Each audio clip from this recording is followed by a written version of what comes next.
이끌어내 주신 주님의 백성에게 이와 같이 노하십니까? 어찌하여 이집트 사람이 그들의 주가 자기 백성에게 재앙을 내리려고 그들을 이끌어내어 산에서 죽게 하고 땅 위에서 완전히 없애버렸구나 하고 말하게 하려 하십니까? 제발 진노를 거두시고 뜻을 돌이키시어 주님의 백성에게서 이 재앙을 거둬주십시오. 주님의 종 아브라함과 이삭과 이스라엘을 기억하여 주십시오. 주님께서 그들에게 맹세하시며 이르시기를 내가 너희의 자손을 하늘의 별처럼 많게 하고 내가 약속한 이 모든 땅을 너희 자손에게 주어서 영원한 유산으로 삼게 하겠다고 하셨습니다. 모세가 이렇게 간구하니 주님께서는 뜻을 돌이키시고 주님의 백성에게 내리시겠다던 재앙을 거두셨다. 아멘. 먼저 이미지 한 가지를 보여드리면서 말씀을 시작하려고 합니다. 혹시 이미지 준비됐을까요? 네.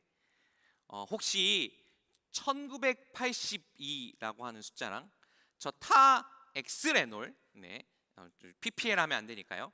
저 타 엑스레놀이라고 하는 약 두 사이에 어떤 관계가 있는지 아시는 분 있으실까요? 네, 당연히 없으시겠죠. 저만 알고 있는 거니까요. 1982년에요. 저 타 엑스레놀을 먹은 사람 7명이 미국 시카고에서 갑자기 사망하는 안타까운 사고가 벌어지고 말았습니다. 경찰에서 조사를 했습니다. 근데 조사 결과 이 약을 먹은 사람들은 이 약 때문에 죽은 게 아니라 그 약에 묻어있던 되게 무서운 독이죠. 청산가리라고 하는 독에 중독되어서 죽은 것으로 밝혀졌어요. 물론 이 7명의 돌아가신 피해자분들 그리고 남아있는 유족들에게 이 사건은 정말 잊을 수 없는 너무나 큰 비극이었습니다. 그런데 동시에 저 약을 만들던 회사에게도 이 사건은 정말 어마어마한 위기였어요. 해열 진통제 시장에서 당시 1982년에 저 회사의 약이 해열 진통제 전체 시장 점유율이 35%였습니다. 그런데 일주일 만에 이 시장 점유율이 7%까지 떨어졌어요. 회사의 주가 역시도 9일 동안 30%가 주가가 떨어졌는데요. 이 30% 주가가 떨어진 게 어느 정도였냐면 당시 돈으로 23억 달러의 주가가 떨어졌대요. 그러니까 지금 돈으로 환산해 보면 한 3조 원 정도의 주가 시가총액이 순식간에 일주일 만에 다 사라져 버린 거죠. 회사가 정말 예상치 못했던 사고로 인해서 망할 위기에 처했습니다. 자, 이 위기 앞에서 이 회사의 경영진들은 어떤 선택과 결정을 했을까요? 이게 경영학 교과서에는 정말 가장 바람직한 사례로 나오는 위기 관리 어떤 사례인데요. 일단 이 회사의 경영진들은요, 자신들의 책임을 축소하거나 뭔가 자신들의 잘못을 덮으려는 그런 짓을 전혀 하지 않았습니다.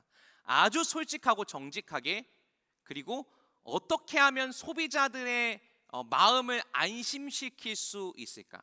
어떻게 하면 소비자 입장에서 이 모든 사건을 해결할 수 있을까? 최선의 노력을 다했어요. 가장 먼저 한 거는요, 7명의 사랑하는 가족을 잃은 유가족들에게 진심 어린 사과 편지를 보냈습니다. 그리고 나서요, FDA, FBI와 같은 그런 수사기관에게 아주 전적으로 협력해서 이 모든 일들이 대체 어떻게 발생한 건지 진상을 밝히기 시작했어요. 자, 조사 끝에 이 독극물이 이 약을 직접 만드는 과정에서가 아니라 약을 다 만들고 약국에 이 약을 진열해 놨을 때 누가 그 약병에다가 이 독극물을 탔다라고 하는 그걸 발견하게 되었습니다. 자, 여러분, 이제 원인이 밝혀졌잖아요. 사실 이 회사는 이 약병에 이 독극물이 들어갔는데 책임이 있어요, 없어요? 사실상 거의 없는 거나 마찬가지죠. 약국에 진열해 놨는데 그냥 누가 거기에다 일부러 탄 거니까. 그런데 이 회사는 그냥 넘어가지 않았습니다. 자, 우리는 잘못 없네요. 자, 우리 이젠 솔 털게요. 이렇게 하지 않았어요. 오히려 정부에서 아니 당신들 그렇게까지 하지 않아도 되는데요 라고 할 만큼 굉장히 아주 엄격한 조치를 취했습니다. 소비자들의 안전을 위해서요, 일부러 1억 달러의 돈을 들여서 전국에 유통되고 있던 저 약, 타엑스레놀 약을 다 회수했습니다. 이 회수한 약이 몇 개나 됐을까요? 3,100만 병이었다고 합니다. 3,100만 병을 다 회수한다며 1천억 원의 비용을 들여서 그 약을 전량 폐기했습니다. 그리고 나서 광고를 찍었어요. 이 회사의 CEO, 사장님이 나오는 광고를 찍었는데요, 그 광고에 나와서 사장님이 얘기한 건 이거였습니다. 여러분, 저희 회사에서 만든 타엑스레놀 이 약 몇 날 며칠 몇 월 전에 만들었던 게 여러분 집에 있다면 그거 빨리 약국에 갖다 주고 폐기해 버리세요. 이런 광고를 사장님이 나와서 찍었어요. 그리고 이 사태에 대해서 보도하는 모든 뉴스, 모든 신문사 인터뷰에 이 회사의 최고 경영진들이 출연해서 똑같은 얘기를 했습니다. 국민 여러분, 이 뉴스를 보고 계시다면, 이 신문 기사를 읽고 계시다면 우리 회사의 약 빨리 갖다 버리시길 바랍니다. 그리고 이런 사태를 다시 일어나는 걸 방지하기 위해서요, 뭐까지 했냐면 이 약의 포장도 다 바꿨습니다. 비용을 다 들여갔고요, 이 약의 포장을 3중 밀봉으로 바꿨어요. 회사가 망할 뻔했었죠. 그런데 이 회사는 이렇게 철저하게 위기 속에 지혜로운 선택, 솔직하고 정직한 선택을 한 결과 어떻게 됐을까요? 오히려 소비자들의 신뢰를 더 얻게 됐습니다. 자, 이 이야기가 우리에게 던지고 있는 메시지는 무엇일까요?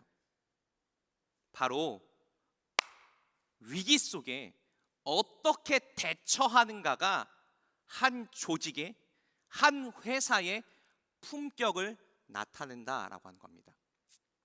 그런데 이게 비단 회사나 조직에만 해당되는 이야기는 아닐 겁니다.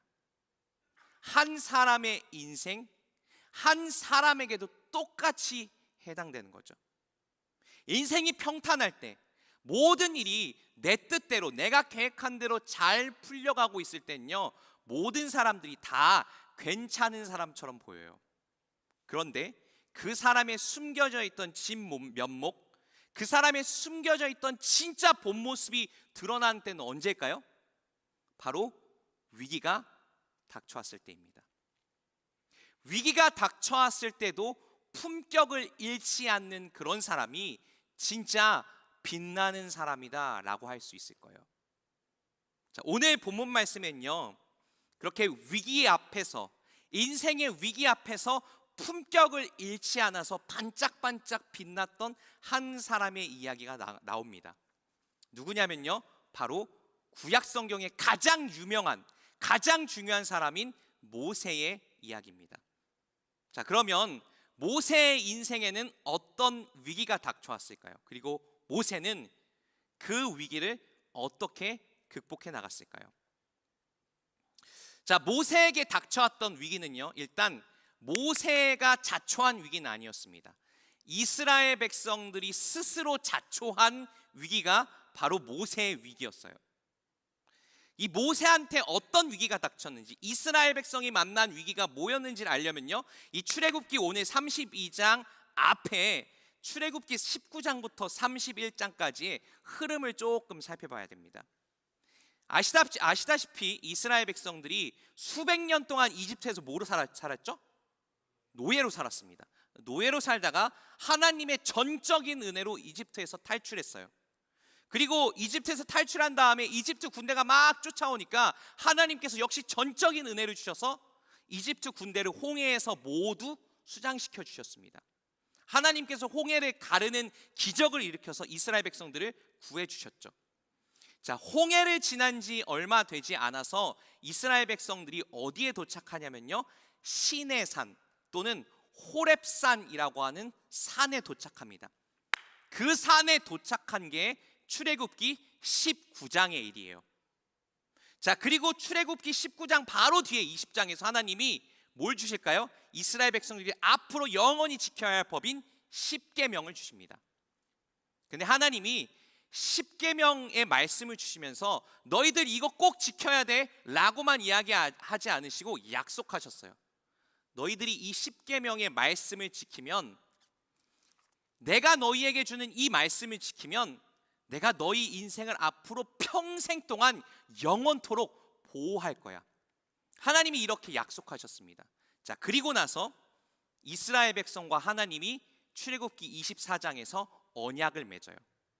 하나님은 이스라엘 백성의 주님이 되고 이스라엘 백성은 하나님의 백성이 되는 언약을 맺고요. 그리고 나서 하나님이 그 뒤에부터 자, 이제 너희들 이스라엘 백성과 하나님이 함께 정기적으로 만날 장소 회막이라고 하는 텐트를 어떻게 만들지를 이야기해 주세요.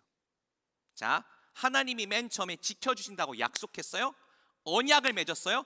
같이 만날 장소에 대해서 이야기하십니다.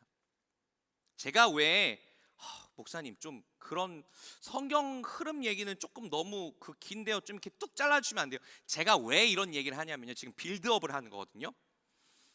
사실 이 출애굽기 19장부터 31장까지의 흐름이랑 딱 들어맞는 게 있습니다. 뭐냐면요, 이스라엘 사람들의 결혼식 흐름이에요. 이게 자, 이스라엘 사람들이 어떻게 결혼식을 했냐면요, 일단 이스라엘 사람들은 결혼식 하기 전에 신랑이 신부한테 문서를 보냅니다. 그 문서엔 뭐라고 쓰여 있냐면요, 앞으로 나 신랑은 신부를 평생토록 영원히 지키겠습니다 라고 하는 내용이 쓰여 있어요. 자, 신부가 그 문서를 받아요. 그 다음에 신랑과 신부가 만나서 서로 언약을 맺습니다. 신랑은 신부의 남편이 되고 신부는 신랑의 아내가 되는 언약을 맺어요. 자, 이제 언약을 맺었으면 어떻게 해야 돼요? 우리 상식으로는 여러분 어떻게 해야 돼요? 결혼했으니까 같이 살아야죠. 근데 이스라엘 사람은 같이 안 삽니다. 어떻게 하냐면 신부는 그냥 처갓집에 남아있고요, 신랑은 자기 집으로 돌아가요. 그리고 1년 동안 신랑과 신부가 앞으로 함께 살 공간을 마련합니다. 집을 마련하고 그 집 안에 함께 지낼 신방을 마련해요. 자, 이게 출애굽기 19장부터 31장까지의 흐름과 비슷하지 않나요? 자, 그래서요, 오늘 본문에 나온 출애굽기 32장 앞의 이야기는요, 한마디로 이렇게 정리할 수 있어요. 하나님과 이스라엘 백성이 결혼하는 이야기. 자, 이제 결혼했으면 어디 가야죠? 안 가세요? 결혼하면 앞으로 안 가실 거예요? 결혼했으면 어디 가야 돼요? 신혼여행 가야 되잖아요. 그런데 이스라엘 백성과 하나님이 결혼을 했는데 신혼여행 가기도 전에 결혼이 파토나는 엄청난 사건이 일어나고 맙니다. 자, 그 사건의 전말은 이런 거예요. 하나님이 이스라엘 백성들에게 너희들이 앞으로 지켜야 할 말씀, 이 10계명의 말씀을 주실 때 이스라엘 백성들 전체한테 말씀하신 게 아니라 이스라엘 백성들의 리더였던 오늘 본문의 주인공인 모세를 이 신의 산 위로 부르셨어요. 그래서 하나님이 모세한테 대신 말씀하셨거든요. 근데 문제는 신의 산 위에는 깊은 구름이 들여져 있었습니다. 그래서 모세가 산 위로 올라간 동안 이스라엘 백성들은 모세를 통해 하나님의 말씀을 들을 수가 없었어요. 그래서 이스라엘 백성들이 급격히 불안해지기 시작했습니다. 하나님이 우리를 버리신 게 아닐까? 하나님이 우리를 떠나신 게 아닐까? 사실 하나님은 전혀 그러신 게 아닌데 이스라엘 백성들이 불안감에 걱정과 염려에 자신들의 마음을 내어준 거예요. 혹시 하나님이 우리를 떠나신 게 아닐까? 근데 분명히 하나님은 그 전까지 이스라엘 백성들을 신실하게 지키고 보호해 주셨습니다. 홍해를 가르셨고요, 만나와 메추라기로 이스라엘 백성들을 아무것도 없는 광야에서 계속 먹여주셨습니다. 그런데 모세가 고작 한 달 동안, 고작 몇 주 동안 신의 산에 올라가 있었다고 이스라엘 백성들은 불안감에 마음을 내준 나머지 어마무지한 죄를 짓고 말았어요. 우리 출애굽기 32장 4절 5절 말씀 제가 읽어드릴게요. 자, 이게 얼마나 하나님 입장에서 어이없는 행동인지 한번 생각해 보세요. 아론이 그들에게서 그것들을 받아 녹여서 그 녹인 금을 거푸집에 부어 송아지 상을 만드니 그들이 외쳤다. 이스라엘아, 이 신이 너희를 이집트 땅에서 이끌어낸 너희의 신이다. 아론은 이것을 보고서 그 신상 앞에 제단을 쌓고 내일 주님의 절기를 지킵시다 하고 선포하였다. 이스라엘 백성들이 뭐 했어요?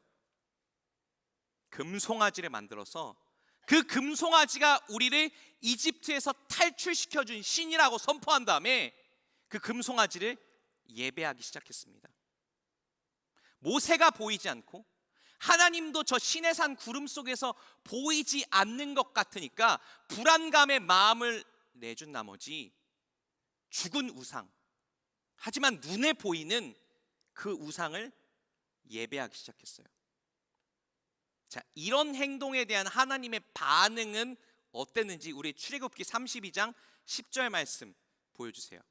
제가 읽어드릴게요. 이게 하나님이 지금 그냥 화나신 정도가 아닙니다. 이제 너는 나를 말리지 말아라. 내가 노하였다. 내가 그들을 쳐서 완전히 없애버리겠다. 그러나 너는 내가 큰 민족으로 만들어주겠다. 하나님이 택하신 이스라엘 백성을 어떻게 하겠대요? 쳐서 없애버리겠대요. 왜 하나님이 이렇게까지 화가 났을까요? 하나님이랑 이스라엘 백성이 뭐 했다 그랬죠? 결혼. 근데 신혼여행을 떠나기도 전에, 허니문을 시작하기도 전에 이스라엘 백성이 뭐 했어요? 바람을 핀 거예요. 허니문을 시작하기도 전인데 이스라엘 백성이 잠깐 신랑인 하나님이 자리를 비운 사이에 뭐 한 거예요? 전 남친한테 연락을 한 거예요. 그래서 하나님이 지금 이렇게까지 화가 나신 겁니다. 너무나 화가 나신 하나님은 모세한테 말씀하시죠. 내가 저 이스라엘 백성을 싹 이 지면에서 없애버릴 거다. 그리고 하나님이 이렇게 말씀하십니다. 내가 모세, 너를 통해서 큰 민족을 만들어 주겠다. 자, 이 이야기가 어떤 의미냐면요, 모세, 너로부터 새로운 민족을 시작할 거라는 거예요. 네가 아브라함과 이삭과 야곱과 같은 새로운 민족의 첫 번째 사람, 시조가 될 거다라고 하나님이 제안하시는 겁니다. 그런데 제가 만약에 모세였다면 이런 하나님의 제안이 되게 솔깃하게 느껴졌을 것 같아요. 사실 성경이 말하는 모세는 믿음의 사람입니다. 성경은 모세에 대해서 소개할 때 심지어 이렇게 이야기해요. 모세가 온유한데 온 세상에서 모세만큼 온유한 사람이 없었다. 그러니까 모세는 믿음도 좋고요, 굉장히 마음도 넓은 사람이었습니다. 그런데 그런 모세도 이스라엘 백성들 앞에서는 아마 질려있는 상태가 아니었을까 싶어요. 모세가 광야에서 이스라엘 백성들을 쭉 인도해 왔습니다. 그런데 이스라엘 백성들은요, 변치 않는 게 하나 있었어요.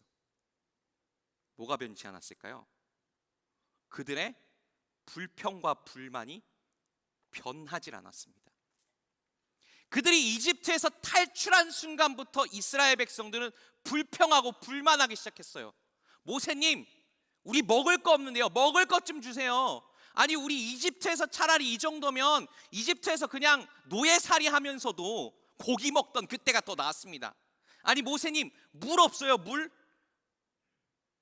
이스라엘 백성들이 이렇게 불평불만할 때마다 모세는 이스라엘 백성의 불평불만을 그대로 하나님께 나아가서 기도로 올려드렸어요. 하나님, 우리 좀 한 번만 도와주세요. 그런데 모세도 아마 그 마음 넓고 그 믿음 좋은 모세도 이쯤 됐으면 아마 지쳤을 거예요. 번아웃이 오기 시작했어요. 했을 거예요. 내가 이 이스라엘 백성들을 언제쯤 감당할 수 있을까? 그런데 그런 모세한테 하나님이 뭐라고 제안하신 거예요? 모세야, 나 새롭게 시작하고 싶어. 저 지긋지긋한, 말 안 듣고 변치 않고 불평하고 불만하는 이스라엘 백성들 싹 쓸어버리고 내가 너부터 새롭게 시작할 거야. 여러분, 만약에 모세가 이 제안에 그래요 하나님, 그래요, 좀 마음 아프지만 그렇게 하시죠 라고 했으면 성경 전체가 달라졌을 겁니다.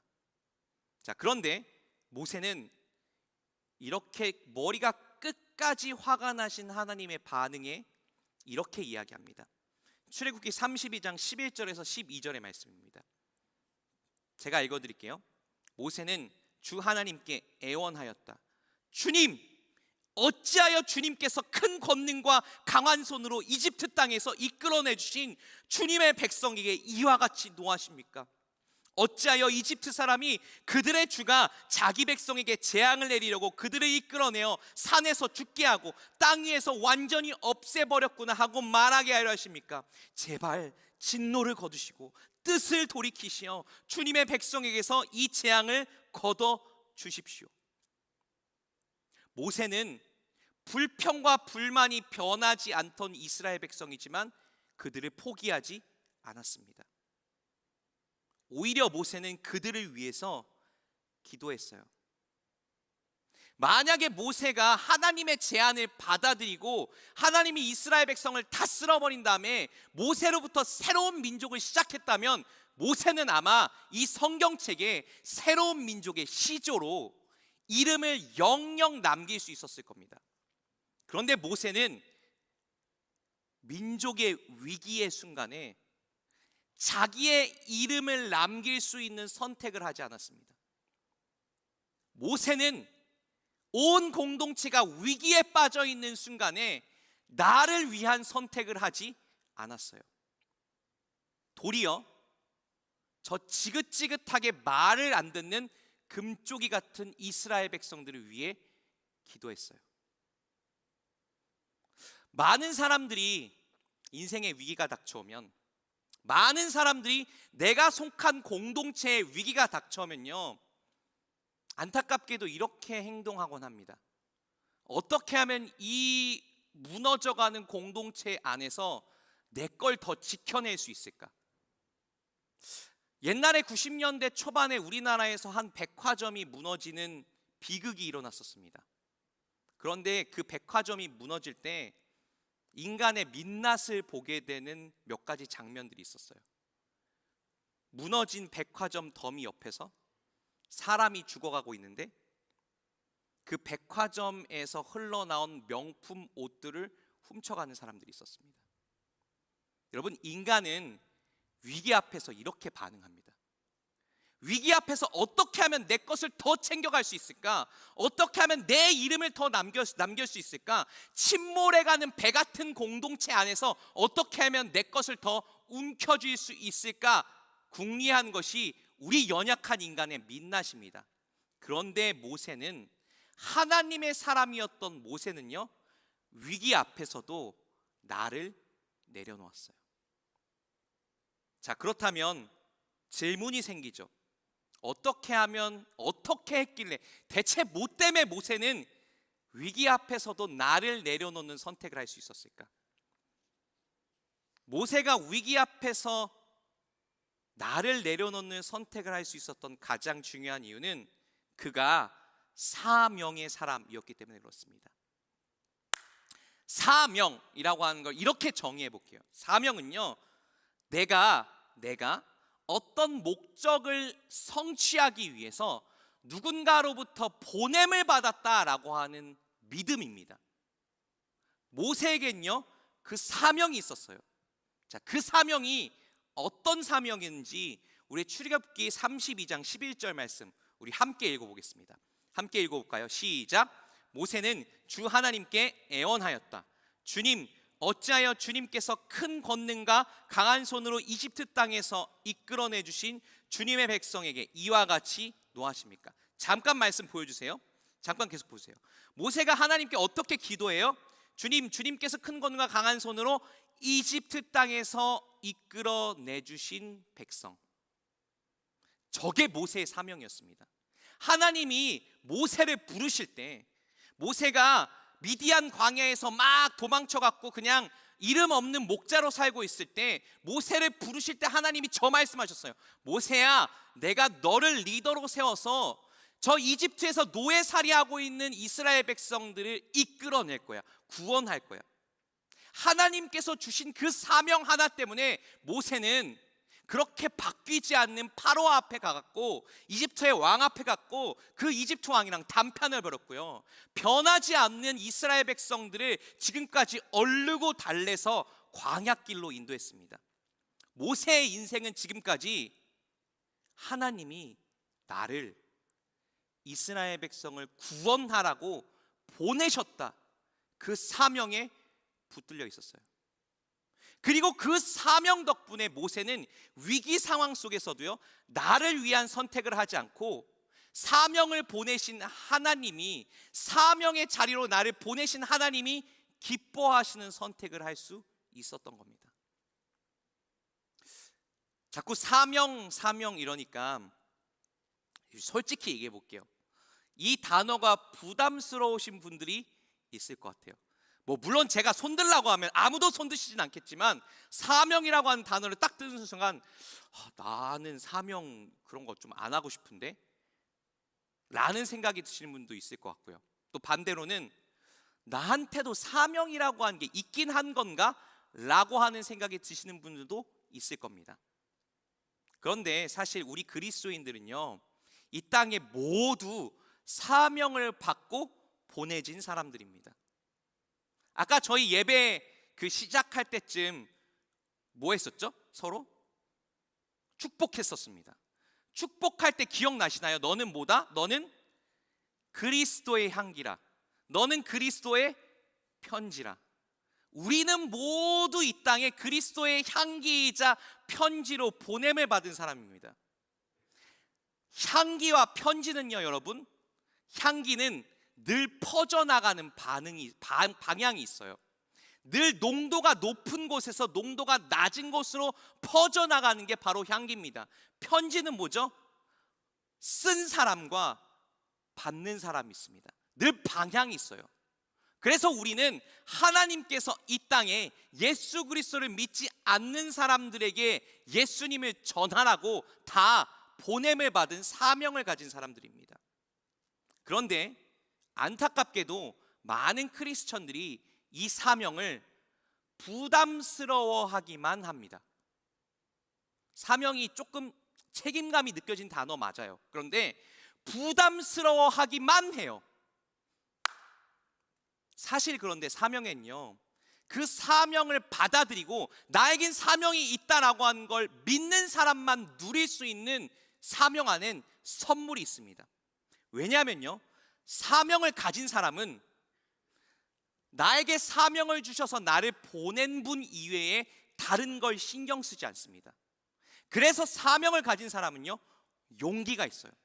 그래서 사명을 가진 사람은 상황에 좌우되지 않는 힘이 있습니다. 대표적으로 이 구약 성경에 나왔던 사명을 가진 사람이 누구였냐면 바로 다윗이라는 사람이 있었죠. 다윗이 한 중학교 2, 3학년 때쯤이었습니다. 다윗은 그때 목동이었어요. 아버지의 아들들 중에도 별 볼 일 없는 아들이었습니다. 막 들에서 양을 치고 있는데 저쪽에서 막 이상한 소리가 들리는 거예요. 막 사람들이 웅성웅성거리고 싸우는 소리가 들리는 거예요. 알고 보니까 이스라엘 사람들과 블레셋 사람들이 전투를 벌이고 있었고요. 그리고 이상하게 블레셋 사람들 중에 어떤 한 장수가 나와서 이스라엘 전체를 다 모욕하는데도 이스라엘 사람들 중에 그 장수한테 맞서 싸운 사람이 있었어요? 없었어요? 없었어요. 이 장수가 누구였을까요? 골리앗이었습니다. 다윗에게 하나님의 마음이 빡 임했죠. 다윗아, 네가 저 골리앗을 물리쳐라. 그리고 중학교 2, 3학년에 불과했던 다윗이 키가 3m에 완전히 무장을 하고, 그리고 경험도 많은 베테랑 군인인 골리앗 앞에 딱 섰습니다. 다윗은 무서웠을까요? 안 무서웠을까요? 여러분, 성경 안에 나오는 대부분의 사람들이 약간 저 사람은 두려움을 느끼는 중추가 다 마비되어 있는 거 아니야? 라고 하는 생각을 하실 수 있는데요, 다윗도 골리앗 앞에 섰을 때 무서웠을 거예요. 두려웠을 거예요. 그런데 다윗이 그 골리앗을 뭘로 물리쳤죠? 물맷돌 던져서 물리쳤잖아요. 물맷돌을 딱 던졌는데 그 물맷돌 던진 게 골리앗의 이마에 정확히 맞아서 골리앗이 그 자리에 쓰러져 죽었습니다. 그런데 저는 이 장면을 볼 때 이 다윗이 물맷돌로 골리앗을 죽인 게 신기한 게 아니라 뭐가 신기했냐면요, 다윗이 골리앗을 똑바로 쳐다본 게 신기했어요. 중학교 2, 3학년인 다윗이 3m의 골리앗을 완벽하게 무장한 그 군인을 똑바로 쳐다볼 수 있다는 것 자체, 똑바로 쳐다보고 그에게 조준을 했다는 것 자체가 신기했어요. 이게 어떻게 가능했을까요? 다윗은 골리앗 앞에 섰을 때 골리앗을 신경 쓴 게 아니에요.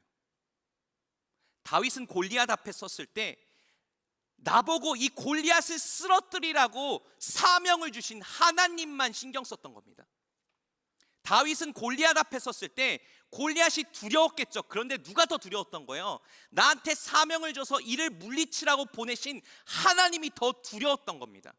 그래서 여러분, 사명을 가진 사람은요, 상황을 뛰어넘어요. 사명을 가진 사람은 두려움을 뛰어넘습니다. 사명을 가진 사람은 나를 뛰어넘어서 선택하고 결정할 수 있습니다. 혹시 여러분, 질문을 하나 드릴게요. 내가 이 세상에 던져졌다고 생각하시나요? 내가 대한민국에, 내 가정에, 내가 다니고 있는 학교에, 내가 다니고 있는 직장에 아무 이유 없이 그냥 순전한 우연으로 그냥 누군가가 나를 팍 던져놨다라고 생각하시나요? 아니면 나의 가정에, 이 대한민국에, 내가 살고 있는 그곳에 하나님이 나를 보내셨다라고 생각하시나요? 부디 우리 모두가 하나님이 나를 내 삶의 자리로 보내셨다라고 하는 믿음으로 살 수 있게 되길 축복합니다. 그리고 그런 믿음으로 우리가 살아가면요, 상황과 내 삶의 감정과 내 안에 밀려오는 걱정과 염려를 뛰어넘을 수 있는 용기를 얻게 되리라 믿습니다. 자, 이제 마지막으로요, 이렇게 모세처럼 사명을 갖고 살아가는 사람은 위기의 상황에서 어떻게 행동하는지를 알 수 있는데요, 우리 출애굽기 32장 13절의 말씀 읽어보겠습니다. 함께 읽어보실까요? 시작. 주님의 종 아브라함과 이삭과 이스라엘을 기억하여 주십시오. 주님께서 그들에게 맹세하시며 이르시기를 내가 너희의 자손을 하늘의 별처럼 많게 하고 내가 약속한 이 모든 땅을 너희 자손에게 주어서 영원한 유산으로 삼게 하겠다고 하셨습니다. 자, 지금 모세가 하나님이 이스라엘 백성들을 싹 다 없애버리겠다, 리셋해버리겠다라고 이야기하니까요, 모세가 하나님께 하나님 그러시면 안 돼요 라고만 기도하지 않고 이렇게 기도하는 거예요. 하나님, 우리 조상들에게 했던 약속을 기억합니다. 그리고 그 약속을 지켜주세요. 지금 굉장히 급한 상황이죠. 만약에 하나님이 저 신의 산 아래에 있는 이스라엘 백성들에게 뭐 불덩이 하나라도 빵 내리면요, 이스라엘 백성들 싹 다 그 자리에서 사라질 수 있는 상황입니다. 급박한 상황이에요. 그런데 모세는 급한 상황에서도요, 급한 문제에 대해서 기도하지 않았습니다. 여러분, 안타깝게도 우리는 삶의 자리에서 내 삶의 문제를 만날 때마다, 급한 문제를 만날 때마다 급하게 기도해요. 하나님, 저 이번 달 월말에 좀 카드값이 부족해요. 재정적으로 쪼들립니다. 하나님, 이것 좀 어떻게 좀 해결해 주세요. 하나님, 이제 설 연휴가 다가오는데요, 저 이번 설날에는 엄마 아빠한테 가서, 가족들한테 가서 이제 남자친구 생기고 여자친구 생겼으니까 이제 저한테 그만 좀 결혼하라고 좀 얘기할 수 있게 해주세요. 하나님, 이것 좀 어떻게 좀 해결해 주세요. 하나님, 저 이번에 승진 꼭 해야 됩니다. 하나님, 저 이번에 취직 꼭 해야 됩니다. 이것 좀 해결해 주세요. 우리는 하나님 앞에 급한 문제에 대해서 급하게 기도해요. 그런데 모세는 정반대로 기도했어요. 하나님, 제가 보기에 급한 건 이건데요, 저 이스라엘 백성들을 하나님이 징벌해 주시지 않는 게 그게 더 급한데요. 하나님, 저는 급한 기도하지 않겠습니다. 하나님, 하나님께서 우리에게 하셨던 그 약속을 이뤄주세요. 우리 이스라엘 백성들을 향한 나의 생각과 나의 뜻이 이루어지는 게 중요한 게 아니라 우리 이스라엘 백성들을 향한 하나님의 약속과 하나님의 뜻이 이루어지는 게 지금 더 중요합니다. 하나님, 그 하나님의 약속을 이루어주세요. 이렇게 기도했습니다. 그런데 하나님이 그 모세의 약속을 붙드는 기도에 이렇게 반응하십니다. 출애굽기 32장 14절의 말씀이에요. 함께 읽어보겠습니다. 시작. 이렇게 간구하니 주님께서는 뜻을 돌이키시고 주님의 백성에게 내리시겠다던 재앙을 거두셨다. 어떻게 하셨대요? 하나님께서 뜻을 돌이키셨다. 여러분, 우리는 대부분 하나님에 대해서 오해하고 착각합니다. 어떤 오해야, 어떤 착각을 하면 이런 착각을 해요. 하나님은 자기의 뜻을 갖고 계신데 자기의 계획과 뜻을 절대로 굽히지 않는 분이다. 그리고 우리는 그 하나님의 계획과 뜻에 따라 그냥 살아갈 수밖에 없는, 그 하나님의 뜻과 계획을 그냥 있는 그대로 받아들일 수밖에 없는 꼭두각시다. 여러분, 혹시 이렇게 생각하시나요? 굉장히 잘못된 생각입니다. 하나님은 자기의 뜻을 굽히지 않으시는 폭군이나 독재자가 아니세요. 우리가 하나님께 제대로 기도만 하면 하나님, 하나님의 나라를 이루어주세요. 제 삶 가운데 하나님의 뜻을 이루어주세요. 우리 나라 가운데 하나님의 뜻을 이루어주세요. 내가 속한 공동체 가운데 하나님의 뜻을 이루어주세요 라고 기도하면 하나님은 감동하셔서요, 나를 향해 가지셨던, 내가 속한 공동체를 향해 가지셨던 하나님의 뜻을 바꾸기도 하십니다. 왜요? 하나님은 우리의 아버지시거든요. 하나님은 우리와 똑같은 인격체이시거든요. 그리고 이렇게 하나님께서 자신의 뜻을 바꾸시는 걸 우린 두 글자로 이렇게 부르죠.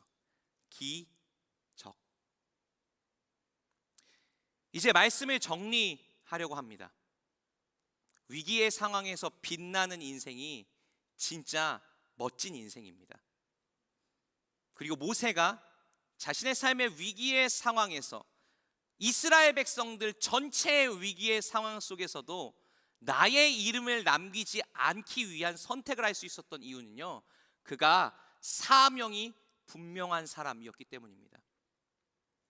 모세가 가지고 있던 그 사명 의식 때문에, 하나님이 나를 보내셨다라고 하는 그 의식 때문에 모세는 상황에 좌우되지 않고, 나의 감정에 좌우되지 않고, 나의 마음속에 걱정과 염려에 짓눌리지 않는 지혜로운 선택을 할 수 있었습니다. 그리고 가장 중요한 건 모세가 그렇게 사명에 붙들려 있었기 때문에 하나님은 모세의 기도에 응답하셨습니다.